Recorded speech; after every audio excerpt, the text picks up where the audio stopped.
apologize. We had a few tech issues this morning. They could put a man on the moon and time the landing with the precision of a fraction of a second. And sometimes we can't go live, y'all. But today, seizing the woo, the window of opportunity, and how do we build a bulletproof team with my dear friend, Brian Biro, America's breakthrough coach. To the HPLS podcast. Live, relevant, and high performance information, conversations, and education weekly.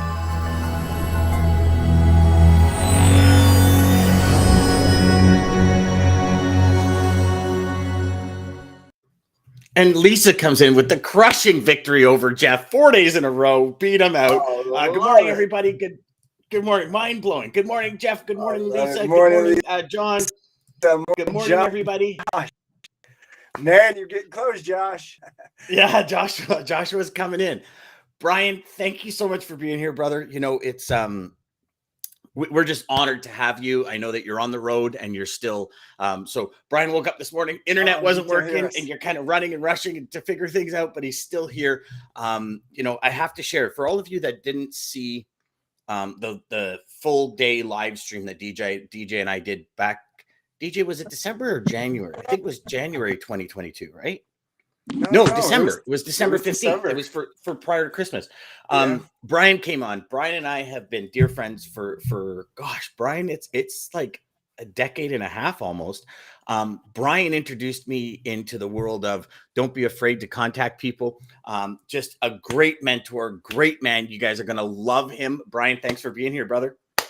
Hey, I hope I'm here. I'm been playing with this. Your voice was going, my voice was going. I see your smiling face. I hope you can hear me. We can hear you, brother. We got you. You're all good. So the big question, okay, so as we dive into today, as the world keeps shifting and changing and, our careers start consuming more of our lives, I'd like you to go back and kind of share this window of opportunity, the woo, and also talk about the presence, because I know to set the baseline for everyone, can you just go back and share your story about when you were in logistics and transportation and kind of what that transition was to seizing the woo and how it matters in our everyday life? Absolutely. The starting place is woo stands for window of opportunity, which is every precious moment, which means you never know if the next person you'll meet as when I met you in Toronto many years ago, if that person may become a lifelong friend. You never know if the next time you talk to your son or your daughter, your spouse, your teammate, the person you're sitting with right now, if the next thing you say in the next conversation may be so on target for what they didn't see with their own eyes, but you saw it and then you said it. And because you seized that woo, somebody's life got better. You never know. So the question to everyone, because everyone is a leader, not is there a woo? There is. The question you got to ask yourself is, how many of those puppies have we missed? Right? And why do we miss them?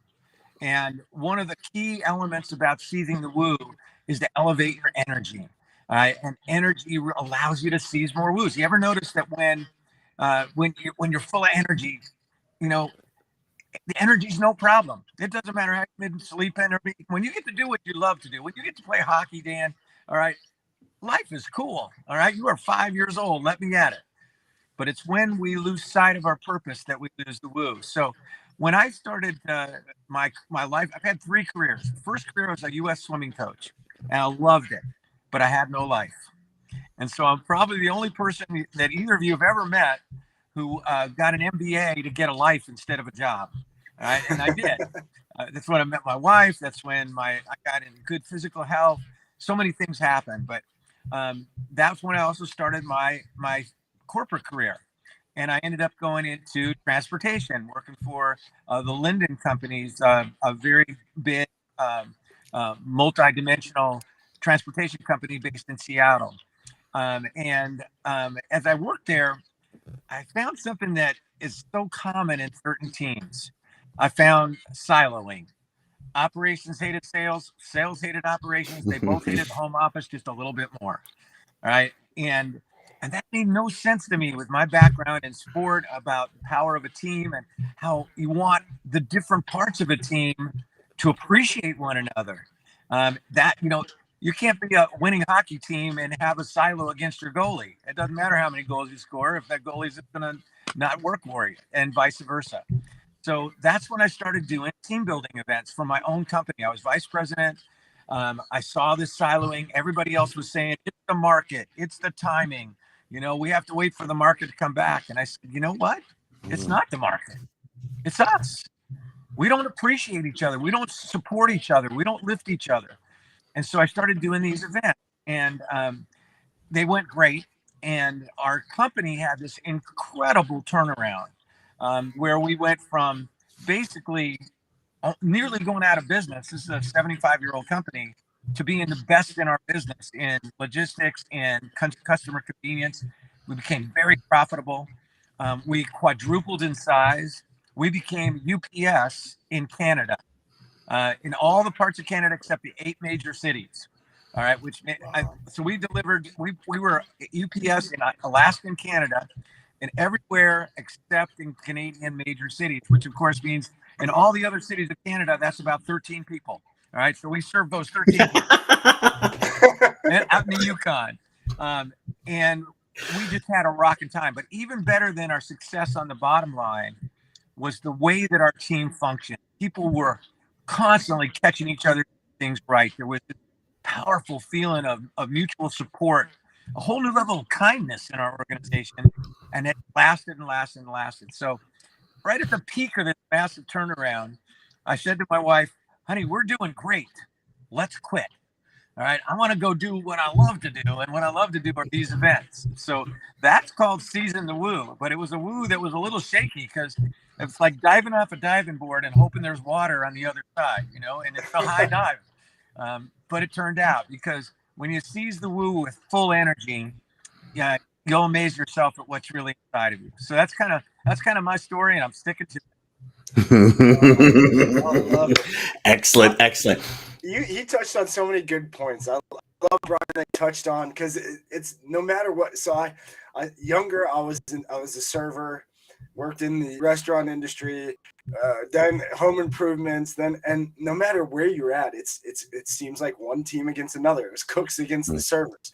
Oh, the servers are lazy. Oh, they just this. Oh, the cooks are dumb, and they this, and it's just this constant battle. And I always thought the same thing, like, why? We're all on the same team. Why are we doing this? Like, absolutely. I used to talk about this as a coach. People think of swimming as an individual sport, but they're wrong. They have no idea how much we mean to each other. But this is where I really understood it, because every day in practice, when we worked together, when everybody pulled together, it was honest to goodness like we had a massive current pushing us faster. And every time we did that split, cooks against the server, it was this: we had to turn around, you would U-turn and try to swim into that current, and it slowed us down. Well, every business has a current, and only when you come together will you get that current to serve you, to push you forward with more acceleration. And if you just stop for a second, it's just perspective. I've never met a great salesperson who loves to do operations. I certainly don't love to do administration. And I've never met an operations person who really wants to do a ton of sales. So we should be appreciating each other to do the stuff we don't love to do, and maybe we're not as good at, and give those others the ball. And when we do that, suddenly we build trust, we build momentum, we build focus. We're focusing on the things we can do instead of the stuff we can't do. And that's the only way we can really rise to our potential. So, Brian, so if a salesperson that's watching right now, or operations persons, or owner, or VP, or whatever level you're at in your company, and you're watching this right now, and in their head, they're going, okay, that makes sense, but like, where do I start? How do I start mending that gap, or building that bridge to mend those challenges and issues? Because you're right. A lot of salespeople get pissed off at operations when something goes wrong, because it's directly affecting the salesperson's wallet. Vice versa, the salesperson says, well, it needs to be done this way, and operations person says, yeah, but it's really effective doing it this way. And it's one of the hardest things to let go of as a salesperson is your ops, because in sales, we bring in the business, but operations keeps the business and actually grows the business. And for all of you in operations, you're actually the best salespeople out there, just so you know. How would you suggest we start managing that piece of it, Brian? Great question. And the starting place is to really understand that we only really see when we control our controllables. It's when we're trying to control our uncontrollables and probably we had the best, the most challenging example of this over the last 2.5 years called COVID. COVID is real. COVID is a challenge. But as long as we focus on the things we don't control during that time, we become frustrated, lost. But when we focus on what we do control every day, we're starting to focus on what we can do. Either way, what you focus on is what you create. So there are 3 fundamental controllables that, one, allow you to keep moving forward individually in your role as salesperson or operations. The 2, they really get you to bring the highest energy to whatever you're doing and everyone that matters to you. And 3, the third controllable is about building relationships. So the first is to shape your future. All right. And you start with the end in mind. All right. What you start with is looking at a team. If you don't see yourself as one, then you're going to see yourself separately. So start by understanding that what I want to do is create an unstoppable team that supports each other. We see it all the time in sports. You can be the greatest individual when you're on the ice by yourself playing hockey, but if you don't have a team passing the puck to you, you're not going to score any goals. If you don't have a goalie who's going to stop the other team, it doesn't matter how well you're doing. So start by understanding the end in mind is that we do create this synergy. That's about shaping your future. See it every day. Work on it visually in your mind. Secondly, is understand that we have responsibility to energize and engage our team. When it comes to human performance, when it comes to breakthroughs, when it comes to really, really maximizing your fulfillment in all you do, a huge amount of that is about energy. But so many people think that their energy is like the weather. It's like, sure, hope the energy that the weather's great for my family. Hope the weather's great when I go on spring break. But your energy is a choice. It's a controllable. And so to take charge of, and before you can energize and engage your team, who must you energize and engage? Yourself. So you start by focusing on really building your own energy, and it's contagious. But the third and foremost key to really building teams and breaking through silos is the third controllable: build people, build teams, and build relationships. Yeah, everyone who watches your show, a lot of people watch your show, I'm sure it's spreading to other industries. If you ask them what they do, they probably say, I'm in the transportation field. True. But what field is it really? It's the people field. Mm-hmm. It's the relationships you build. It's the way you grow and you help others grow that's going to determine how far you go. So how do you build relationship that breaks through those silos? Well, the first and foremost foundation of that is to be fully present. I'll give you a couple great examples. When I was in my transportation career, until I started to wake up about how we were so separated, our vice president of operations and I were exactly at bumping heads all the time. The only time that we would stay together was when we had to be in the same meeting. All right, his office. I'm embarrassed to tell you this. His office was next door to me, so I'm in charge of sales and marketing. He's in charge of operations. There's a little bit of drywall between us. I never spent more than 2 minutes with the man, unless I had to be in a meeting, and then he'd be on his side, I'd be on my side. When I started to understand the power of synergy, the power of building teams, people, and relationships, one day I went into his office with no big agenda, just to go in and kind of get to know him. We'd sat next to each other for a year, but we didn't know each other. And I looked around and I saw that he had pictures on the wall about bicycling. He was a competitive bicyclist. And I was doing marathons at the time. I go, wow, I didn't realize that. See, here was the challenge. He was in out of operations. He loved to look at the problem and dissect it. I was always going, let's move. So it was like bumping heads. Well, I sat down in that office with him, and for the first time ever, instead of just talking about what I wanted to do, I started asking questions. I started asking about his background. I asked him about his family. I asked him about his bicycling. And I really listened. Well, we were in that office for an hour. The only time we've been fully present, which means 100% of your mind, body, and spirit is with the person you're with where they are now. We didn't talk about business. We didn't talk about all that. We talked about our humanity. We talked about things that matter to us. At the end, we talked about what we wanted for the team. Well, when I walked out of that room, there was a whole new leadership team. From that point on, I would never have a sales meeting without operations being present. They never would have an operations meeting without sales present. And we actually listened to each other. And that's when we started to turn it around. So the starting place to break through those silos is to be fully present. Another example, when I left the corporate world, when I left the transportation business, I became vice president for a while of a very large international training company. I inherited a director of operations who had the greatest name ever. Her name was Raffaella Regina Rossi. All right. We called her R3. Now, she was the head of operations for us. And when I took over as her boss, she could not stand me. Now, I'm not used to this because I love people. I get along with people. But the reason was I had replaced somebody that she had been extremely loyal to. And she construed that it was my doing, that I had forced him out, which was not true, but that's the way she took it. Now, for a while, we tried to pretend that we had a pretty good relationship. How effective do you think that was? You know, Not very everybody knows. Everybody knows when there's that tension. Everybody knew it at my transportation company. People are walking on eggshells, just looking behind them, not looking forward. For a while, I tried the stuff I thought you were supposed to do as a leader. I gave her compliments. That didn't work. I gave her space. That didn't work. I gave her direction. That didn't work. One day, I finally remembered my job. My job was to help Raffaella know how important she was. And so I asked her to come in my office one day, sat down with her, and I was dead dirt honest. I said, Raffaella, our team is going nowhere because I haven't been a good enough leader to find a way for you and I to work well together.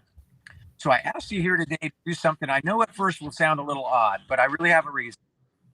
I said, if you will allow me for 10 minutes, I will just listen to you. You have a free pass. You can say whatever you want, however you want to say it. I will not argue. I will not defend. I will not interrupt. I will not ask a question. I will just listen. And said, all that I ask is at the end of those 10 minutes of just listening to you, you do the same for me. Would you try it? And I'll never forget Raffiella's answer. She said, Brian, I don't think I could talk for 10 minutes. I said, Raffaella, we want to break through. We're not doing anything. Would you try? And she wanted it as much as I did. Well, an hour later, she stopped talking. And in that hour, I just listened. I was fully present. I didn't say a word. And in that hour, she completely transformed our team. She realized she had not really given me a chance. She realized that if we put our energies together with our separate kinds of strengths, we would become an incredible combination. Most of all, she remembered how much she loved what we could be doing and should be doing, but weren't doing because of our stuff. When we left that room that day, over the next 6 months, we got more done than we had in the previous 3 years. People were rocking. It was such an energy of support and fun, creativity. To this day, 35 years later, she's still one of my dear friends. Even though she still owes me my 10 minutes, I never got my 10 minutes. Well, you never got to speak for your 10 minutes. But in that time of simply being present, just listening to that person who had previously been in a silo and I'd been in mine, we broke through all those barriers. So the starting place and the most important key, Dan, to really breaking through and starting to build those bridges that separation, just be present and to just listen. Because what they're bringing you is a perspective that can make you richer because it's not yours yet. And if we can put those together towards that vision we have for one team, we can become unstoppable. That's awesome. I love that. Awesome. Oh my gosh, I love it.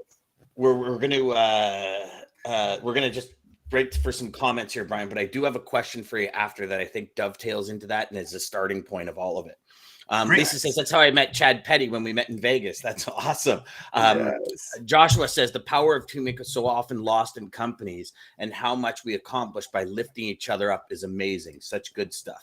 So Yes, true. sir. So true. Beautiful. And Richard says a common thing in many companies is logistics makes news. Finance reports it. Logistics isn't going to do much if the bills don't get paid. You know, Richard, you are so right. Oftentimes when we sit down with companies, it's like, what's your cost to invoice?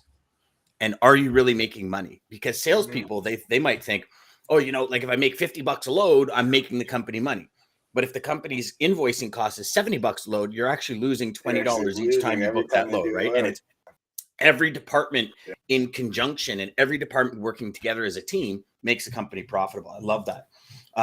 Jeff says it's all about collaboration, Brian. You truly cannot move anything forward unless you are unless you are one. Yeah, as one, right? Yeah. Joshua comes back and says, start by asking myself the right questions. How can I empower? How can I enrich? How can I be one of service? Then the walls come down and people have a tendency to meet you halfway. If we should respect, if we should respect understanding the ability to listen and hear. Yes, sir. Brilliant. That's powerful stuff. Brilliant. Yeah. Good morning, Team Woo, Preet. And then Jeff comes back and says powerful stuff. So I do have a question on that, Brian, because you know, let me jump in real quick though. You guys just ignited those comments, ignited something that I don't think you've ever even heard, Dan, before. And that in another industry, but all industries are the same. We're people industries. I worked with a huge healthcare company called Kaiser Permanente. They are the country's largest HMO in the United States. Yeah. They have 13 million members. I worked for one of their medical centers. They brought me in because their MCH, which stands for Mother Child Healthcare Group, was doing terribly in terms of all their metrics. And they are very keen on metrics about patient care. And I interviewed all of them, and guess what I found out? We had siloing. We had the night shift didn't trust the day shift. Day shift didn't trust the night shift. There was a silo between the three groups in it, which was there's basically post-op, post-birth. There and the NICU, which is neo intensive care unit. All right, and there's the regular nurses who are working in delivering babies. And there was each one was in their little box. So we came up with something that every one of your teams can apply that I call the four W. And we started to build it in our team every day. The first W, the place where they could really start to break through, stood for welcome. Every time you get a chance to talk to a teammate, every time you get a chance to talk to a potential customer or a customer, make them feel welcome. All right. And that's by really being present with them, appreciating that they are there, that you can be rich or full. The second is called warmth. All right. Warmth is that level of kindness. And I wrote a book called The ROI of Kindness, proving that kindness builds in a tremendous level of actually bottom line results. There it is, right there. Thanks, Dan. You're welcome, Brian. This is such a good book, everyone. You gotta grab this book. If you find it, grab it. It is phantasmo. Sorry, Brian, go ahead. Sorry. So the first W is welcome everyone as if for your long lost friend that just walked through your door. Man, I'm so great. It's so great. It's like the way I feel looking at you two today. I feel incredibly joyous. I feel welcome, and hopefully you feel welcome as well. Secondly, warmth. Now, where does warmth matter? It's easy to be warm and kind people. Where it matters is when people are not at their best, when people aren't being kind. Ask yourself, what else could this mean? Maybe they had something happen at home today. Maybe they're just having an off day. Maybe we've had miscommunication we could clear up. But it's being warm when others are not at their best that really starts to break through. But the third W is the key one in this discussion. It's we. W-E. When I was working with this MCH team, what I discovered more than anything else was that all of these professionals were bringing welcoming and warmth to their patients, but not to each other. And that was where the disconnect was. And so we said, if welcoming and warmth isn't applied to your operations teammate, you're in sales and vice versa. It doesn't matter how good you are with your customers. It's going to end up somewhere. It's going to come out wrong. And so they started to work on that. And the fourth W is the outcome of welcoming, warmth, and we. And it's called world class. you become a world-class organization. No matter your size, you're world-class. Well, we built this into their culture. We built it in so that every meeting we brought up the 4Ws. All right. Every time that there was any kind of a get-together, 4Ws, we put them up on the walls and some fun posters. In 1 quarter, after 2 years of being in the 50s in their metrics, which is so far below what they allow, they rose into the 90s. And they stayed in the 90s from that point forward as that became indoctrinated culture. So that's the power of everything that we've just been talking about. So I had to throw that in because it really clicked when listening to some of those great comments. I love it. That was bonus, like bang oh on, my Brian. goodness. Yeah, that was so good. Thank you for that. Guys, use it for your teams, please. Yeah. Well, but here's the thing, DJ, right? So, and Brian, so I mean, we all know, right? We all know this is the root. Collaboration is the root. However, there's this thing called ego that sometimes gets in our way. So, Brian, how would one, like when you walked into your vice president of operations office, right? The both of you could have been there 2-3 years. If you didn't walk in, would he have ever walked in your place, right? So your office. So the question then becomes, you're leading that charge of walking in. So as a leader, as a teammate, as everyone, we have to break our ego down, because often it's, like, oh, come on, man. Like I worked so hard to do that. And, you guys just screwed me up and da-da-da. And it's that ego builds back up. So how would one go and break that ego down in order to be fully present?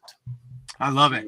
That's a fantastic question. And I like to, the term I use, that if you want to build a successful organization, you got to move from ego to ego. All right. That's where we're going, from ego to ego. And the starting place is a trait that is never taught. It is a choice that if you make it, you're on your path to being continually improving. And it's called humility. Now, why are people more humble? Because a lot of people think that you can't be confident and be humble. Not true. You can be very humble and very confident, because being humble doesn't mean you think less of yourself. It means you think of yourself less. But the reason why humility is so crucial, if you want to break through from ego to ego, is only those who are humble are lifelong learners. Because only those who are humble are always looking to get better, because they believe they can. They believe they can learn every day. They would rather be wrong and learn something from it than try to look good and always have to be right.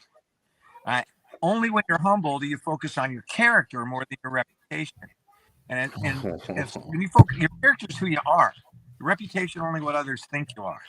And if you focus on character consistently with being a humble breakthrough leader, eventually it'll merge with your reputation. It'll become who you are. So start with an understanding humility is really a hunger to learn, and a belief that you can change and improve every day. Secondly, once you come from that place, the most effective, simple, practical way to be more fully present is to ask more than tell. That's it. It's to ask more than tell. See, we've been conditioned to think you go to a leader for answers, and there's a time for that. But if you want to work with all different kinds of people, you really want to build a team that you have faith in, because you believe that they're all self-leaders, then it's the quality of the questions you ask that'll determine the quality of your team. So we got 2 ears, one mouth. That's a clue. All right. That gives you an idea of a ratio to start working on. And so when you do that, see, what was unique that day was, until I had gone into my VP of operations office, I always wanted to tell, this is what we're going to do. I never asked. That day I shifted, asked first, and I was amazed at how much we had in common. Because when I wanted to tell, it was always about what I cared about. All right. When I asked, I started to discover that he cared about our company every bit as much as I did. He just looked at things differently, which together, what is collaboration? Collaboration is putting your resources together. I do not want to have a team of people who are just like me, because we'll only see this much.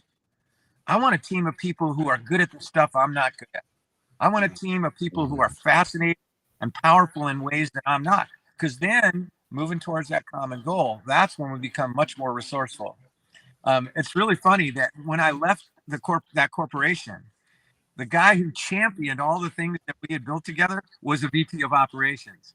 He became like it was as if we were still together, because when I asked instead of told, I actually gave him a chance to tell me who he was. And until then, I wasn't paying any attention. Oh, That's amazing. My amazing. gosh. I'm glad I brought that. So much of the waiting stuff for you the said was so ego to good. go, DJ. Go. I was just gonna say, some of the voice is amazing. I'm gonna replay this back many times. I mean, it was just there's so much good stuff in there. It's crazy. Well, let me ask you guys in your audience a question. Yeah. When you ask somebody what they think, you ask them for their feedback, you ask them for their input, how does it immediately make that person feel? Oh, like they're worth something. Like they've got Exactly. value. Yeah. Makes them feel valued. It makes them feel respected. Mhm. Right. And you cannot build a team until there's a feeling of respect and trust. It makes them feel trusted. So right away, and you think you're doing that to build that trust, but here's the benefit: you get to learn a perspective that isn't yours. All right. And whenever you seek to enrich somebody else's experience, you can't help but enrich your own, because you have to go places and think about things and learn perspectives you never had before. So just thinking about asking questions, great questions, what happens is you immediately realize, wow, number one, I'm being fully present, because by asking, I really want to listen. And number two, I'm more effectively than almost any other way, I'm saying to them beyond words, because I'm interested in your perspective, that I respect you, that I admire you, that I trust you to tell me what is really the way you see things. So there's a great gift in the power of asking more than telling. That's awesome. I know we're running out of time, Brian. Do you have another couple of minutes, like 3-4 minutes? Yeah. I know we're okay. Hey, okay, because once we got on here want to be respectful. logistically, baby, I'm staying as long as I can. Yes. Beautiful. Maggie says, the story of my life as a nurse. On Tuesday, I gave them this talk and they were complaining about each department, ending with everyone agreeing that it's the only way to win. 100%. I love that. I love that. That's exactly right. Not only do we have to apply these principles when people are reciprocal, but when they're not, show love, respect, understanding, and empathy. Empathy so inspired by this conversation. Joshua. Now, Brian, I don't know if you know Joshua. Joshua's doing you being a runner, Joshua's doing 100-mile run from his home to his office. And he's been preparing for this. And we just had Josh on the show this week to talk about, what it is, like how, like you got to think, the preparation. So you're balancing your career, your sales, your team, your life, your family, and preparing for a 100-mile run. So you want to talk about being busy, kind of gives everybody the perspective like, oh my gosh, I don't have enough time. It's like, yeah, well, you do. You just got to find it. Yes, you do. But you amazing. Just gotta find it. Yeah. Humility is the hallmark of true confidence. And Joshua says empowered. Yeah. So when you ask somebody what they think, you're empowering them as well, too. Absolutely. Awesome. So Brian, this is the big one, because I want to close out with this. So in closing, what would you suggest people do immediately today to work through where some friction might be in their career, in their life? And what are some of the first steps they take right now, like the second this show ends, to fix it? Excellent. I got a couple things. Number one, let's start with energy. All right. Look at yourself on a 10-point energy scale. 1 being comatose, 10 a child on Christmas morning, 10 15. Dan and DJ. That's it. All right. And ask yourself the $1 trillion question once you've created that perspective. Where are you living on that 10-point scale? Where have you lived your life? And unless your answer was 99.7, then as a humble breakthrough leader, all right, the starting place is to go on an ETP. That is an energy transformation program. And so for the next 30 days, focus on the 2 areas that absolutely positively will help you elevate your energy. The first is to change the way you move. Add movement to your life. If you want to move your business, you want to move your sales, you want to move your career, you got to move yourself. Because anytime you've been at your best, you have moved your body distinctly differently. So for the next 30 days, never sit at your computer desk for more than 15 minutes without getting up and moving. Smile more to the point it feels weird. All right, because it's training you to change your movement. Add 5 minutes a day for the first week. So I'm not talking 5 minutes each day. But 5 minutes for week 1, 5 minutes for week 2, 5 minutes for so the 4th week of your ETP, you've added 20 minutes of active movement to your life in a way that you enjoy, whether it's running, whether it's dancing, whether it's yoga, whether it's walking, whatever it is. So 1, change the way you move. You want to move your business, you got to move yourself. Number 2, start every day by asking yourself, what am I truly grateful about in my life? Start with gratitude, which is also the pathway to your purpose. There is a book called Power versus Force that measures the frequency of emotion. We're electrical beings. We all have a frequency. The highest emotion of all is gratitude. So if you start your day by saying, what am I truly grateful about? You're putting yourself at your highest frequency. So number 1, if you do that for 30 days, those 2 things, change the way you move, start every day with what am I grateful about? You're going to start to see your energy rise from 6.5 to 7.3 to 9.2. You get above 9.0, you're easy to impress and hard to offend. And that is a dynamite recipe to be a great leader. Second thing, be more fully present.